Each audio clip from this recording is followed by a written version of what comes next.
Gente, Novembro Azul, né, Maria? Exato.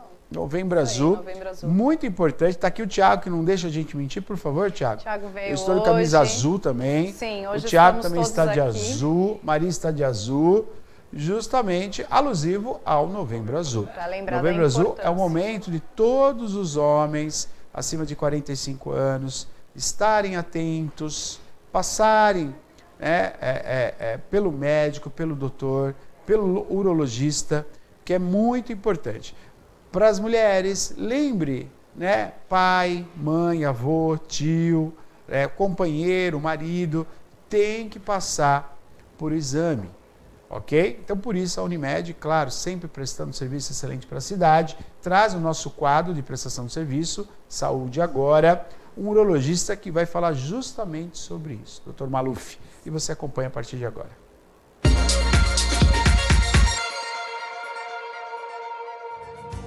E hoje nós estamos aqui no consultório do Dr. Carlos Eduardo Maluf, ele que é médico cooperado da Unimed, urologista. Nós estamos em pleno novembro e é claro que vamos falar sim sobre essa campanha importante, né, que acontece mundialmente, o Novembro Azul. Dr. Carlos, muito obrigada por nos receber, viu? Hoje muitas informações aqui para o nosso público. Obrigado, Maria. É um prazer, um privilégio poder participar com vocês aí. Muito bom. Doutor Carlos, para a gente iniciar, né, essa conversa, estamos no novembro, né, vivendo o Novembro Azul, uma campanha importante para detecção do câncer de próstata o quanto antes, né? Uma campanha que a gente vem acompanhando o crescimento dela, né? No passar do tempo, a gente percebe o quanto vem se falando da importância, né, de se detectar o câncer da próstata. Mas eu queria que o senhor iniciasse a conversa. Muitas vezes a gente fala mais da campanha, né? Mais o que tem que fazer, quais são os exames que tem que fazer. Mas, doutor, o que é a próstata, esse órgão que é exclusivamente masculino, e para que ele serve, doutor Carlos? Olha, Maria, talvez, possivelmente, essa sua primeira pergunta seja das mais importantes, né, do seu repertório. Por quê? Porque a gente tem uma divulgação da importância quanto ao câncer de próstata, da campanha da detecção do câncer e tal, mas nem todo mundo sabe o que é a próstata, né? A próstata é uma glândula, né? Assim como outras glândulas que existem no organismo humano, a próstata é uma glândula. E é uma glândula que ajuda a produzir grande parte do sêmen. Ou seja, o sêmen, né? O sêmen que é ejaculado na relação no homem, grande parte dele é produzido pela próstata. Portanto, a ação da próstata é a fertilidade. É uma glândula que só se desenvolve no homem, né? Ela é atrofiada, ela não se desenvolve na mulher. É desenvolvida no homem por meio de ações hormonais. Ela cresce, ela tem essa atuação e participa da fertilidade do homem. Ela não fica dentro do ânus, nem no intestino do paciente, ela fica no sistema urinário, né? Ao lado do reto, do ânus do paciente, mas ela fica no sistema urinário. E essa é fundamentalmente a ação dela, é importantíssimo. E por ser uma glândula, né, é um sítio de malignização. Todas as glândulas no nosso organismo, mama, tireoide, próstata, glândulas intestinais, são sítios, né, potenciais de doenças malignas e normalmente relacionadas à história familiar e à genética. É isso que faz a próstata ter essa tensão. Por quê? Porque é um tipo de doença, é um câncer, é um desenvolvimento relacionado à genética e à história familiar da pessoa. Perfeito, doutor. Olha, as informações, ela já começa com essa resposta aqui explicativa do doutor. A gente já poderia desenvolver aqui mais um programa inteiro só com esse início de conversa, doutor. Antes da gente entrar, então, especificamente na questão da faixa etária e todas essas questões relacionadas ao câncer, como o senhor iniciou nos explicando que é uma glândula que produz o sêmen, né? Então está relacionado à fertilidade masculina. Uma dúvida que me surgiu: o homem, então, que no caso, por exemplo, é infértil, ele teria uma probabilidade menor de desenvolver um câncer devido a isso, ou não tem nada a ver? Na verdade, a infertilidade masculina é uma doença multifatorial. Você tem sequelas de tratamentos prévios, você tem problemas de anomalias no sistema seminal, você tem doenças metabólicas, você tem cirurgias prévias. Então, nesse contexto todo, é uma doença multifatorial, né? Agora, é óbvio, né? Se a pessoa é infértil, né? Por conta de algum tratamento que ela realizou na próstata, por algum outro motivo, que é raro isso acontecer, ok. Mas a infertilidade e o câncer de próstata não estão relacionados, entendeu? A menos que ele tenha feito algum procedimento no passado, algum tratamento na próstata que vai prejudicar a fertilidade dele no futuro, antes mesmo dele ter o câncer. Mas câncer de próstata e fertilidade são coisas diferentes. Perfeito. Doutora, nós mulheres, né, a gente tem aí por hábito, desde a adolescência, de frequentar o ginecologista, né, fazer os exames periódicos, e isso é uma questão até cultural, eu acho, de promover, né, essas consultas, né, desde muito tempo eu escuto falar isso, né, que as mulheres precisam frequentar e consultar os ginecologistas durante a sua adolescência e para o resto da vida, né, praticamente. Agora, no caso do homem, né, do menino, do garoto, do jovem ou do jovem senhor, quando é que, inicialmente, ele deve procurar um urologista? Quando que os pais devem levar esse garoto, esse menino, fazer a primeira visita com o urologista e durante a vida dele? E daí, agora entrando também na questão do câncer, qual que é a faixa etária que o câncer é mais provável? Na verdade, Maria, o urologista ele acabou recebendo a alcunha de médico do homem, né? Muitas vezes a pessoa não tem uma doença urológica, mas ele vai como etapa inicial no urologista. E esse urologista ele vai fazer uma série de avaliações e vai detectar possíveis outras especialidades que possam cuidar do problema daquele paciente. É óbvio que cada faixa etária existe uma preocupação peculiar para aquela faixa etária, né? Então você pega um jovem, ele vai se preocupar com a fertilidade, ele vai se preocupar com o desenvolvimento físico, ele vai se preocupar com doenças sexualmente transmissíveis, né? Então ele vai ao urologista por esses motivos, né? Conforme ele vai amadurecendo, ele vai pensar em planejar sua vida familiar, talvez fazer uma vasectomia, ele vai pensar, por exemplo, numa patologia que ele herdou, como por exemplo uma litíase, um cálculo urinário, talvez ele tenha infecções, talvez ele tenha até uma doença prostática jovem, como uma prostatite, né? Que é uma infecção que acomete principalmente o jovem. E aí ele vai envelhecendo e aí vai chegando na faixa etária onde a próstata começa a ter o aparecimento do câncer. Na verdade, a próstata ela é acometida por doenças benignas e pelo câncer, né? Apesar do câncer ser muito assim, divulgado, a atenção vir em função do câncer, a doença benigna é muito mais comum que o câncer na próstata. Na questão de faixa etária, tem muito a ver com a questão da história familiar.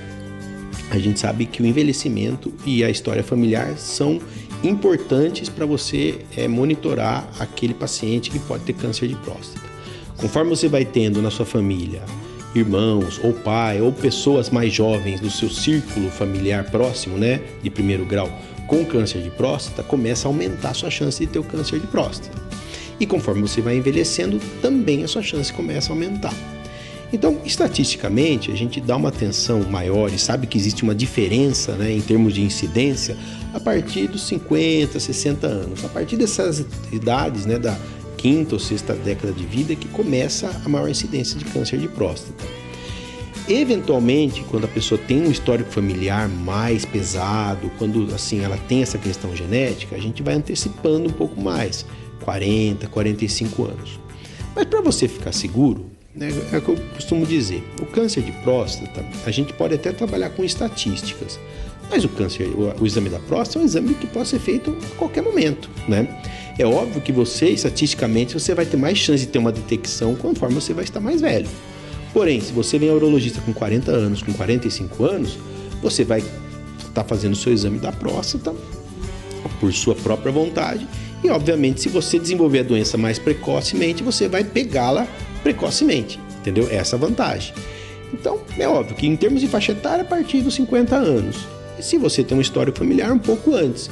Mas isso também é uma questão de decisão pessoal, né? Então, acho que qualquer idade, o exame da próstata, ele tem sua serventia.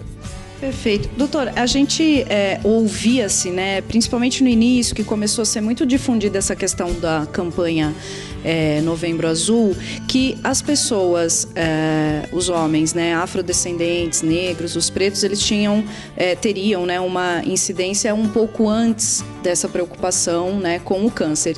Essa informação ainda é válida ou estudos já derrubaram por terra? Como é que está funcionando atualmente? Não, ela é bem válida, sim. Na verdade, a raça negra é uma raça que tem mais predisposição a desenvolver o câncer, não é? E também estudos mostram que a obesidade também favorece o desenvolvimento do câncer mais agressivo. E também a gente tem fatores, né, que de uma maneira geral induzem a formação de cânceres no organismo todo, que também acometem a próstata. A ingestão de substâncias, né, industrializadas, né, radicais livres, excesso de bebida, cigarro, né, produtos tóxicos, né, o estilo de vida da pessoa, isso também estimula a próstata a desenvolver câncer e também faz com que o câncer seja mais agressivo, né? Tem um dado recente do INCA que fala que todos esses hábitos ruins, tabagismo, dieta, sedentarismo, tudo isso que a gente sabe faz muito tempo que faz mal, eles aumentam em 30% a chance do câncer na próstata. Então, talvez falar, é pouco, sim, mas é algo que também vai prejudicar, você tem que pôr na conta, né? E aí, se você é da raça negra, se você tem a questão de histórico familiar, se você está envelhecendo, você vai somando tudo isso, você vai vendo que sua chance de ter o câncer vai aumentando.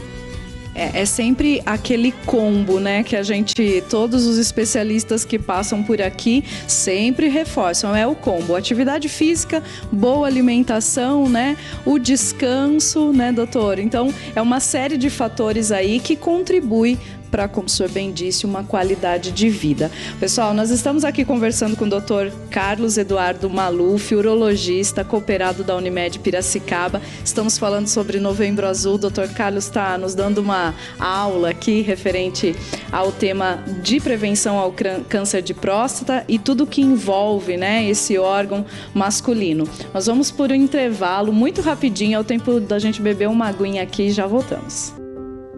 Transformação digital é o futuro acontecendo agora. Inovações aproximam também os corações. A Unimed Piracicaba traduz tecnologia em mais saúde. Na palma da mão, teleatendimento humanizado, com o cuidado e o carinho que você e sua família merecem. Unimed Piracicaba abraça todos os momentos da sua vida.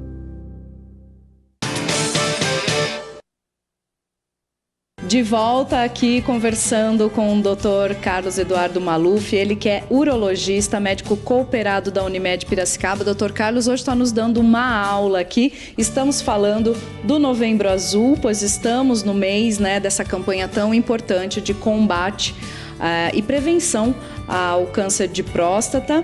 Doutor, agora para a gente ir entrando ainda mais, né, nessa questão do câncer e da prevenção, o câncer de próstata, ele dá algum sintoma? Ele tem algum sintoma? Como é que a pessoa pode perceber?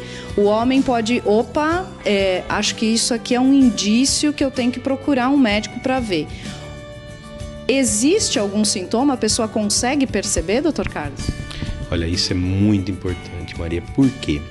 Porque enquanto o câncer de próstata, ele é localizado e o índice de cura dele é alto, ele não dá sintoma.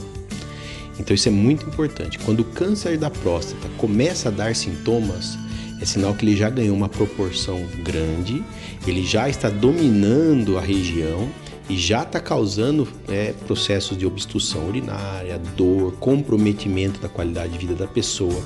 E aí é um sinal que ele já tem um nível de cura, um índice de cura mais baixo do que o usual. Então, no começo, esse câncer de próstata ele é assintomático. A grande maioria das vezes a gente detecta os pacientes aqui no consultório com câncer de próstata assintomáticos. Se a gente não faz o exame do PSA, não faz o toque e não faz um exame de imagem ou faz uma biópsia, a gente não consegue detectar o câncer pelo sintoma do cliente. Então, assim, é muito importante. Nunca esperar a sintomatologia. Lógico, um câncer de próstata avançado, ele vai dar uma obstrução urinária, dor para urinar, dificuldade, o paciente urina sangue, tem dor pélvica, né? Tem sinais de dor para evacuar. Ele pode até, no caso de doença metastática, onde o câncer saiu da próstata, ter dor óssea, tem outras coisas envolvidas. Então você tem vários sintomas, né? Com o crescimento, né? Com a propagação do câncer no local e às vezes a distância. Mas é uma fase avançada. Se o paciente chega desse jeito para nós, provavelmente o índice de cura dele vai cair para menos de 50%. Se for metastático, a gente já sabe que ele não vai ter cura. Então a gente vai só controlar a doença. Então é importante não se apegar à sintomatologia. Lembrando que o câncer de próstata no começo ele é assintomático. Mas a doença benigna da próstata, ela dá sintomas já no começo. Então é diferente. Então normalmente quando o paciente tem queixas, ele vem ao médico, ele tem a doença benigna, por incrível que pareça. O câncer, que é a maior preocupação, né? Ele no começo não dá sintomas. Então aí doutor, a gente reforçar a importância também da campanha, né? Porque a campanha justamente é a prevenção, é a detecção precoce, né? Como o senhor disse no bloco anterior, a importância de, a partir dos 40, né? Enfim, 50 anos, consultar mesmo sem nenhum sintoma, porque é a importância aí de você conseguir pegar no início. E daí, já entrando nessa questão, ele pode ser curado, doutor? Uma pessoa que, constatou, não tem sintoma, mas constatou um câncer, acusou no exame. É claro que é sempre, né, um impacto receber esse diagnóstico, mas é um câncer curável? É um dos cânceres mais curáveis que existe hoje, né? Eu até costumo brincar, né, com alguns pacientes que naquela parábola da lebre e da tartaruga, a lebre só perdeu porque dormiu e perdeu para a tartaruga porque ela ficou parada, né? Então a mesma coisa, você só vai perder para o câncer de próstata se você ficar parado, se você não tomar nenhuma iniciativa de ir lá fazer a detecção. É um câncer que tem uma visão sobre prevenção muito conturbada, os estudos não dão claramente o que é um câncer altamente previsível, assim, de prevenção, por exemplo, como o câncer de pulmão. O câncer de pulmão está muito ligado ao cigarro. Se você não fuma, a taxa de câncer de pulmão é baixíssima. A próstata não é assim. A próstata tem uma glândula, tem a genética envolvida, e por mais que você tenha todos os hábitos bons, você pode ter o câncer de próstata. Então a prevenção, né, essa noção de prevenção, ela é mais complexa para o câncer de próstata. Então a detecção precoce é a arma fundamental. Então, quando você coloca tudo isso no pacote, você vê que é importante você se atentar, você ter a regularidade, né, você fazer assim essa avaliação rotineira. Por quê? Porque uma vez que você detecta precocemente ele, a chance de cura dele no começo é mais de 95%. Então é difícil você perder para o câncer de próstata, porque ele cresce lentamente. E esse é o erro. Como ele cresce lentamente, as pessoas, por não terem queixas, demoram para ir no médico. Não pensam que pode estar com câncer. Imagina que, como não tem sintoma, não estou com a doença. E às vezes você já tem o câncer há 2, 3 anos e não sabe. Não é infrequente a gente diagnosticar pacientes com câncer de próstata que estão com câncer pelo valor do PSA há pelo menos 2, 3 ou 4 anos e não sabem. É um tempo perdido. Olha, então, homens que nos assistem, né, que tem aí, e mulheres também que convivem com homens, porque as mulheres são as grandes incentivadoras, acho ainda, né, doutor? As mulheres estão sempre mais ligadas e chamando e puxando os homens para realmente se cuidar, né, e ter uma qualidade de vida melhor. Doutor, agora é um assunto, né, que a gente sempre fala durante a campanha Novembro Azul, se fala muito mais, né, durante o ano todo. Inclusive a Unimed tem todos esses exames disponíveis, né, durante o ano todo, mas a questão que é inevitável a gente falar, e é importante que se fale, para que isso acabe cada vez mais, essa questão dos preconceitos em relação aos exames, né? A primeira coisa é isso que a gente fala, do homem ir até procurar o médico que né, ficou conhecido como médico do homem, né? Depois, falar sobre questão, né, questões masculinas, questão de ereção, questão de fertilidade e questão do exame, que é um exame específico, que é o retal, né? Como é que tá, doutor, o cenário, né, atualmente em relação a preconceito, em relação à desmistificação desse exame? E eu queria que o senhor reforçasse, falasse um pouquinho exclusivamente desse exame. Olha, pra gente que é da classe médica e a gente que mexe com isso, e eu particularmente sou urologista, acredito que os colegas também, que são urologistas, têm essa noção de que o preconceito ele só vem pela falta de informação, tá? Por quê? Porque quando você se informa, quando você estuda sobre aquilo, quando alguém te explica corretamente sobre aquilo, você começa a perceber que aquilo que você acha que vai te causar uma situação constrangedora, na verdade vai te salvar de uma situação potencialmente muito pior no futuro. Então, vou te citar um exemplo. Talvez o homem ele tenha um pouco de constrangimento de ir ao médico fazer o exame do toque por conta da questão de fazer um exame anal. Isso pode mexer um pouco com a questão masculina dele. Ele foi criado naquele ambiente onde aquilo ali não era para ser feito, um constrangimento, ok. Porém, se você imaginar que aquele câncer ele vai se desenvolver e você não deixou passar e você vai ter que fazer um tratamento mais sério, futuramente ele vai perder a potência. Então, o que é pior para a vida desse homem? Ele fazer o exame retal, passar por aquele constrangimento momentâneo, ou deixar a coisa andar e de repente ter que fazer um tratamento sério, remover a próstata, fazer um tratamento de radioterapia, hormonioterapia e perder a ereção, perder a qualidade miccional, às vezes deixar questões urinárias, como incontinência urinária e outras coisas mais, que vai ser muito mais constrangedor para a vida dele também masculina, sexual masculina dele. Então, essas coisas, né? Tem que entrar na conta, no balanço, né? Por quê? Porque toda vez que você, mais jovem e mais precocemente, trata a doença, as sequelas são menores. Se você deixa a coisa avançar, as sequelas vão ser maiores e você vai pagar o preço disso depois. Então, tudo é questão de informação. É claro que hoje, com as campanhas, com os consultórios, com as campanhas públicas, né, com acesso de grande parte da população, o preconceito ele vai diminuindo porque a população vai se informando. Mas a gente sabe que isso não pode parar, né? A informação ela é importante. Vou te citar um dado: a letalidade do câncer de próstata, ela está relacionada conforme a região onde você mora. Ela varia, a letalidade, a chance de você morrer de câncer de próstata, ele varia de 10% a 40%. Mas o que faz sair de 10% e para 40% a chance de você morrer? Conforme o lugar onde você mora, o acesso que você tem, a informação que você tem. Se você está num país subdesenvolvido, a chance de você morrer de próstata é maior, porque você tem menos informação, menos acesso ao tratamento, você não consegue chegar ao médico urologista. Isso é importante, você sair de 10% para 40%, é um salto de 400% a mais. Então, essas coisas são muito relevantes. Então, quando você imagina que a próstata é uma glândula que está dentro do sistema reprodutor do homem, onde nervos da ereção passam do lado, onde você também usa parte ali da anatomia periprostática para poder ter a continência urinária, você urinar, vamos dizer assim, é um centro de coisas dentro da anatomia masculina que é fundamental para a vida do homem. Não é só questão relacionada ao constrangimento de fazer um exame na região anal, mas tem a ver com a ereção, tem a ver com a micção, tem a ver com a vida social, entendeu? Quantas pessoas hoje deixaram a coisa correr e hoje perderam a vida social, entendeu? Perderam assim a qualidade de vida porque o tratamento já chegou num ponto onde a doença está muito avançada.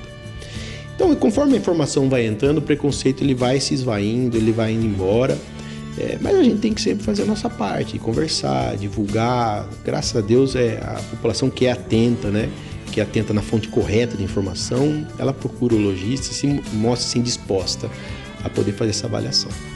Olha, doutor, eu quero agradecer muito essa aula e assim, hoje essa questão da informação, né, a gente tem nesse quadro aqui oferecido pela Unimed, que é justamente uma prestação de serviço, a gente transmite para Piracicaba e toda a região metropolitana, então são muitas pessoas que a gente consegue atingir com esse nosso programa que é popular, né, que a população assiste e a importância da gente reforçar, né, agradecer à Unimed por nos proporcionar esse quadro, doutor, e hoje, especialmente, essa aula aqui, e eu já quero deixar aqui registrado, o senhor vai ter que ir lá ao vivo, porque o assunto é muito amplo, né, e a gente tem muito mais a tratar. Obrigado, Maria. Com prazer. Gosto muito do programa de vocês. Vocês prestam um serviço à sociedade piracicabana fundamental.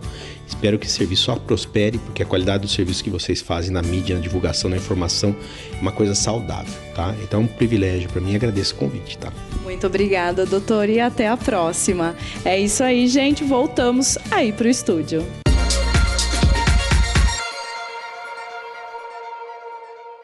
Da obra Dr. Maluf é o meu médico, Sim. né? O meu urologista, o Dr. Maluf, ele que me atende, que me acompanha, as minhas pedrinhas nos rins, né? Graças a Deus, nada de muito complicado, né, Dr. Maluf? A última vez que eu passei com ele, ele falou, né, tá tranquilo, fiz todos os exames, então o Dr. Maluf, sem sombra de dúvida, é um dos grandes especialistas aqui da cidade de Piracicaba e da Unimed. Então, parabéns, um amigo, abraço, Dr. Maluf, e vamos seguir as orientações do doutor.